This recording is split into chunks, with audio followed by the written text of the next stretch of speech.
नाद नियमित और स्थिर आंदोलन संख्या वाली मधुर ध्वनि को नाद कहते हैं।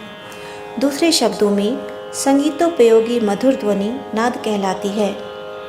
संगीत में प्रयोग की जाने वाली ध्वनि सदैव नियमित, आंदोलित व मधुर होती है, जो सुनने में कानों को अच्छी लगती है। जो ध्वनि अनियमित, अस्थिर और अमधुर होती है, उसे संगीत में उपयोग नहीं किया जाता है।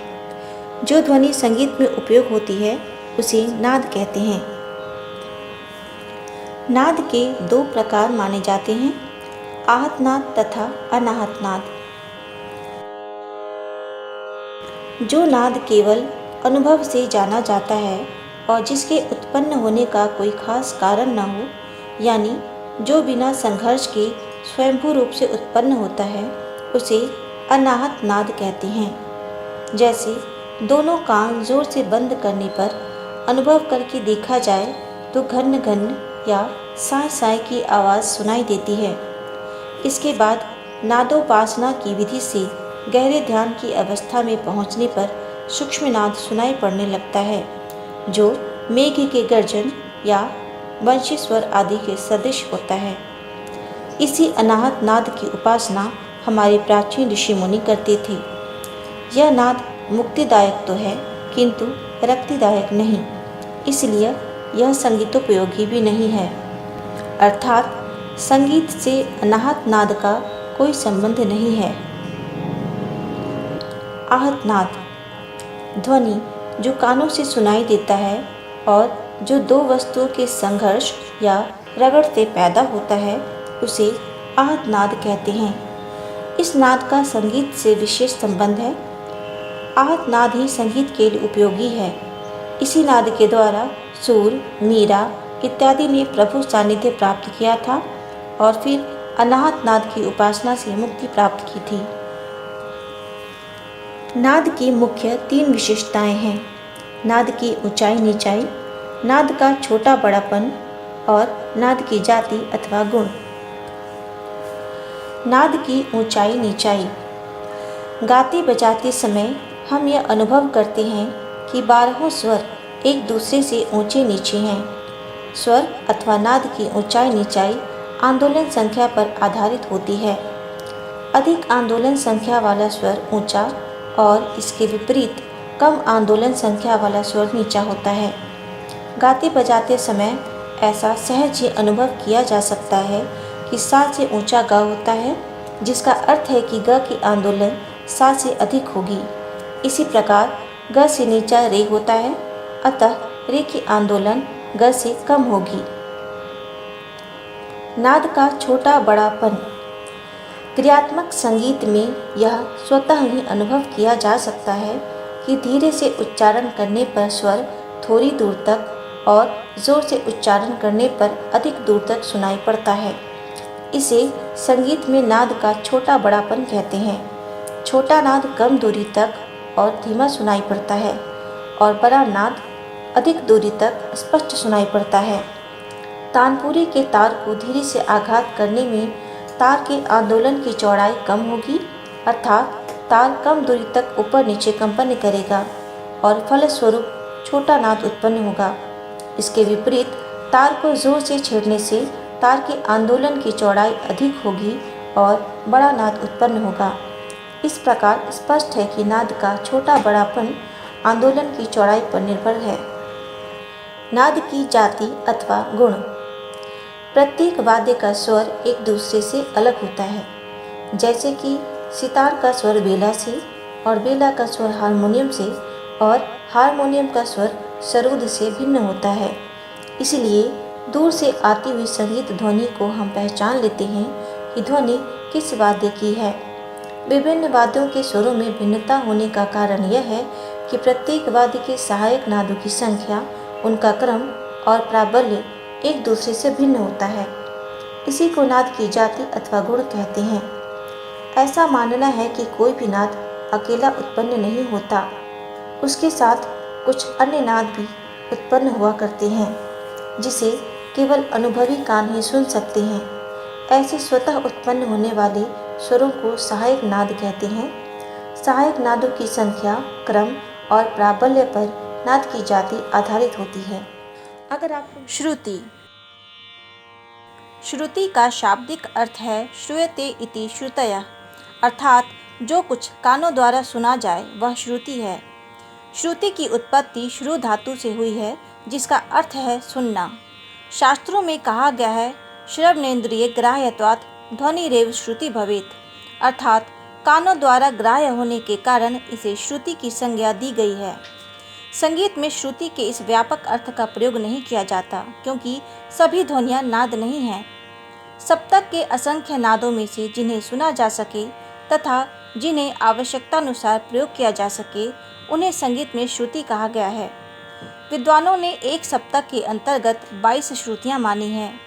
इन श्रुतियों के नाम हैं तीव्रा, कुमुद्वती, मंदा, छंदोवती, दयावती, रंजनी, रक्तिका, रौद्री, क्रोधा, वज्रिका, प्रसारिणी, प्रीति, मार्जनी, क्षिति, रक्ता, संदीपनी, आलापिनी, मदंती, रोहिणी, रम्या, उग्रा और क्षोभिनी। इन्हीं श्रुतियों से स्वरों का निर्माण होता है। स्वर। ध्वनियों में हम प्रायः दो भेद रखते हैं, जिनमें एक को स्वर और दूसरे को कोलाहल या रव कहते हैं। कुछ लोग बातचीत की ध्वनि को भी एक भेद मानते हैं। साधारणतः जब कोई ध्वनि नियमित और आवर्त कंपनों से मिलकर उत्पन्न होती है तो उसे स्वर कहते हैं। इसके विपरीत जब कंपन अनियमित तथा पेचीदे या मिश्रित हों तो उस ध्वनि को कोलाहल कहते हैं। बोलचाल की ध्वनि को स्वर और कोलाहल के बीच की श्रेणी में रखा जाता है। संक्षेप में, नियमित आंदोलन संख्या वाली ध्वनि स्वर कहलाती है। यही ध्वनि संगीत के काम में आती है, जो कानों को मधुर लगती है तथा चित्त को प्रसन्न करती है। इस ध्वनि को संगीत की भाषा में नाद कहते हैं। इस आधार पर संगीतोपयोगी नाद स्वर कहलाता है। भारतीय संगीतज्ञों ने एक स्वर से उसकी दुगनी ध्वनि तक के क्षेत्र में ऐसे संगीतोपयोगी नाद 22 माने हैं, जिन्हें श्रुतियाँ कहा गया है। ध्वनि की प्रारंभिक अवस्था श्रुति और उसका अनुरणात्मक स्वरूप ही स्वर कहलाता है। इन स्वरों के नाम हैं षडज, ऋषभ, गंधार, मध्यम, पंचम, धैवत और निषाद। व्यवहार में सरलता के लिए इन्हें क्रमशः सा, रे, ग, म, प, ध और नी कहते हैं। स्वर दो प्रकार के होते हैं, शुद्ध स्वर और विकृत स्वर।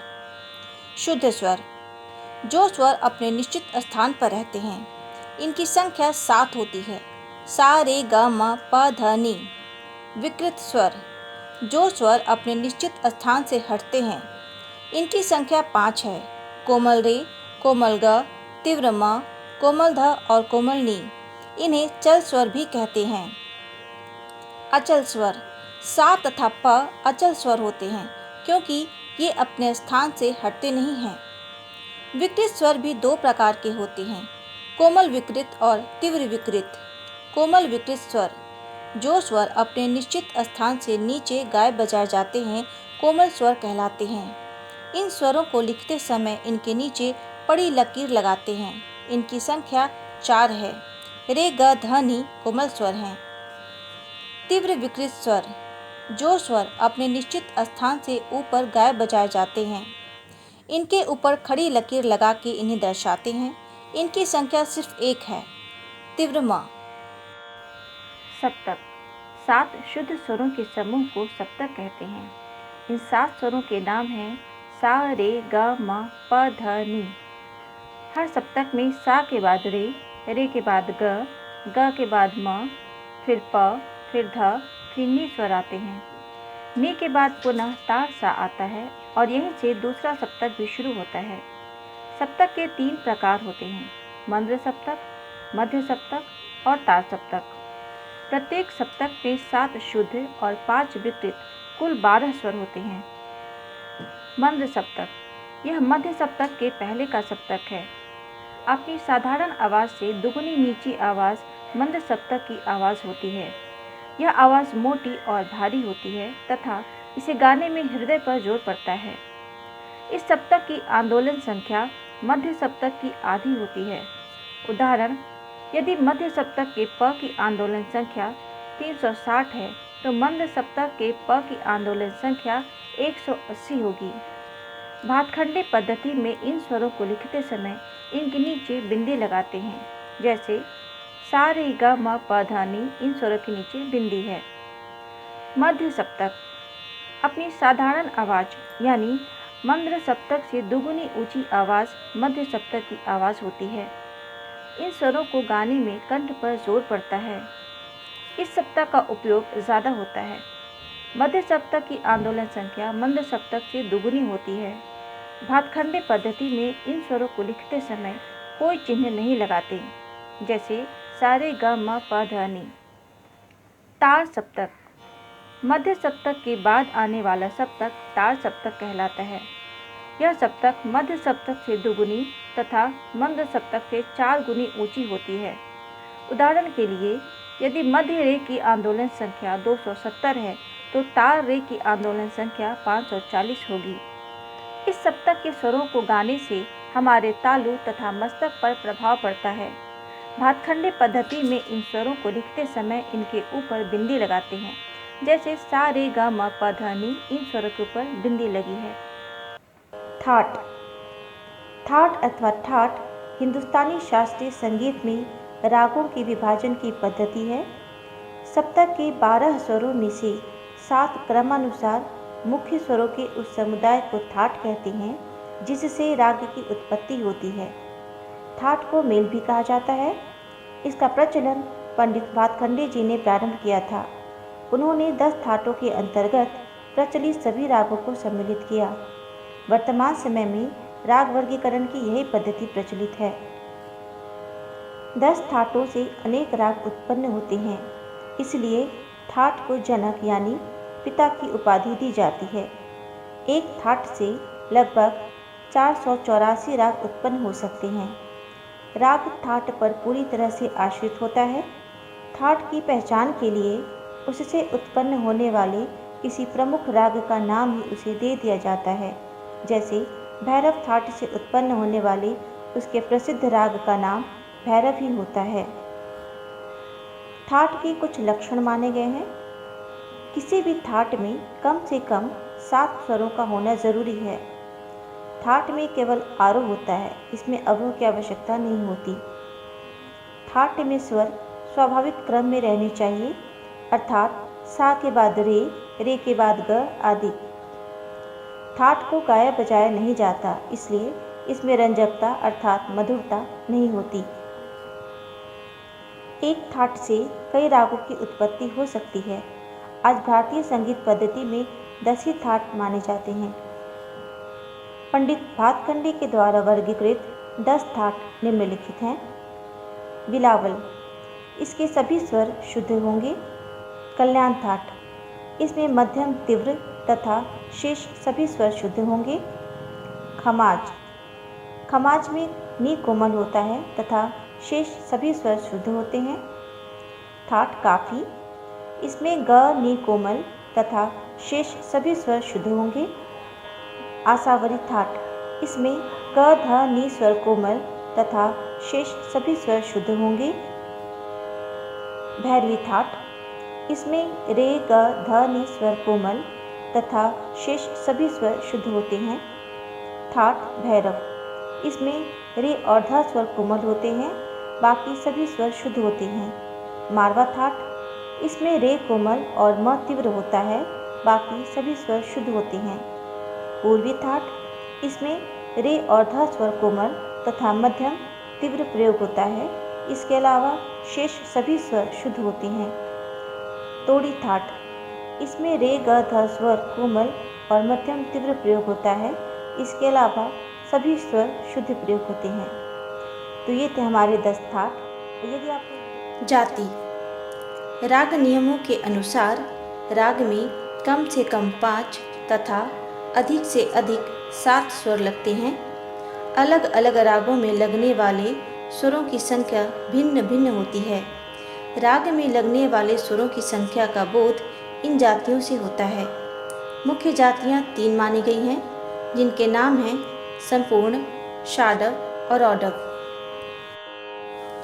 संपूर्ण जिस राग के आरोह अवरोह दोनों में सातों स्वरों का प्रयोग होता हो वो संपूर्ण जाति का राग कहलाता है। यानी जिस राग में सभी स्वरों का प्रयोग हो उसे संपूर्ण जाति का राग या संपूर्ण राग कहते हैं, जैसे कि काफी, यमन, बिलावल, भैरवी इत्यादि। षाडव जिन रागों के आरोह व अवरोह दोनों में 6 स्वर लगते हैं उन्हें षाडव जाति का राग कहते हैं, जैसे मारवा राग। इसमें प स्वर नहीं लगता है, इसलिए इसमें 6 स्वर हुए, अतः ये षाडव जाति के रागों में आता है। इस जाति के रागों में 7 स्वर के अतिरिक्त कोई भी एक स्वर छोड़ा जा सकता है। औडव जिन रागों के आरोह अवरोह में 5 स्वरों का प्रयोग होता है वो राग औडव जाति में सम्मिलित किए जाते हैं। इस जाति के रागों में भी 7 स्वर जो कि आधार स्वर है को छोड़कर बाकी कोई भी 2 स्वर वर्जित किए जाते हैं, लेकिन मध्यम और पंचम स्वर को कभी भी एक साथ वर्जित नहीं किया जाता है। राग में आरोह तथा अवरोह दोनों ही होते हैं। राग की जाति उसके आरोह तथा अवरोह दोनों में प्रयुक्त होने वाले स्वरों की संख्या बताती है। आरोह तथा अवरोह में लगने वाले स्वरों की संख्या भिन्न भिन्न भी हो सकती है। आरोह तथा अवरोह दोनों में लगने वाले स्वरों की संख्या के आधार पर उपर्युक्त मुख्य 3 जातियों में से प्रत्येक को 3-3 उपजाति में बांटा गया है। संपूर्ण की उपजाति है संपूर्ण संपूर्ण, संपूर्ण षाडव, संपूर्ण औडव। षाडव की 3 उपजातियां हैं षाडव संपूर्ण, षाडव षाडव, षाडव औडव। औडव की 3 उपजातियां हैं औडव संपूर्ण, औडव षाडव, औडव औडव। 9 उपजातियां और उनके स्वरों का वर्णन इस प्रकार है। संपूर्ण संपूर्ण जिस राग के आरोह में 7 स्वर तथा अवरोह में भी 7 स्वर लगते हैं उन्हें संपूर्ण जाति का राग कहते हैं। संपूर्ण षाडव जिस राग के आरोह में 7 स्वर तथा अवरोह में 6 स्वर लगते हैं उन्हें संपूर्ण षाडव जाति का राग कहते हैं। संपूर्ण औडव जिस राग के आरोह में 7 स्वर तथा अवरोह में 5 स्वर लगते हैं उन्हें संपूर्ण औडव जाति का राग कहते हैं। षाडव संपूर्ण जिस राग के आरोह में 6 स्वर तथा अवरोह में 7 स्वर लगते हैं उन्हें षाडव संपूर्ण जाति का राग कहते हैं। षाडव षाडव जिस राग के आरोह में 6 स्वर तथा अवरोह में भी 6 स्वर लगते हैं उन्हें षाडव षाडव जाति का राग कहते हैं। षाडव औडव जिस राग के आरोह में 6 स्वर तथा अवरोह में 5 स्वर लगते हैं उन्हें षाडव औडव जाति का राग कहते हैं। औडव संपूर्ण जिस राग के आरोह में 5 स्वर तथा अवरोह में 7 स्वर लगते हैं उन्हें औडव संपूर्ण जाति का राग कहते हैं। औडव षाडव जिस राग के आरोह में 5 स्वर तथा अवरोह में 6 स्वर लगते हैं उन्हें औडव षाडव जाति का राग कहते हैं।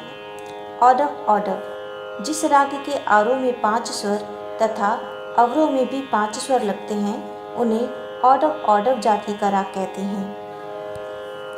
इस प्रकार से 9 उपजातियां होती हैं जिनमें भारतीय संगीत के सभी रागों को वर्गीकृत किया गया है। लय हम प्रायः घड़ी की टिक टिक सुनते हैं। घड़ी एक ही चाल से लगातार टिक टिक करती रहती है। टिक टिक की जो ये एक समान गति है वही लय है। इस प्रकार संगीत में गाने बजाने में जो समय लगता है उसकी समान गति को संगीत में लय कहते हैं। हमारे जीवन में भी चलने फिरने बोलने आदि में इसी प्रकार की समान गति या लय विद्यमान है। लय के प्रकार संगीत में मुख्य रूप से 3 प्रकार की लय का प्रयोग होता है। विलंबित लय जिस लय की गति बहुत धीमी होती है उसे विलंबित लय कहते हैं। बड़ा ख्याल, ध्रुपद, धमार इत्यादि विलंबित लय में ही गाए जाते हैं। मध्य लय जिस लय की गति न बहुत अधिक होती है न कम उसे मध्य लय कहते हैं। मध्य लय की गति विलंबित लय से दुगनी तेज होती है। छोटे ख्याल इसी लय में गाए जाते हैं। इस लय में 3 ताल, कहरवा, दादरा और झप ताल इत्यादि का प्रयोग किया जाता है। द्रुत लय। मध्य लय से दुगुनी और विलंबित लय से चौगुनी गति की लय द्रुत लय कहलाती है। छोटा ख्याल, तराना आदि इसी लय में गाए जाते हैं। द्रुत लय में 3 ताल, कहरवा, दादरा आदि तालों का प्रयोग होता है।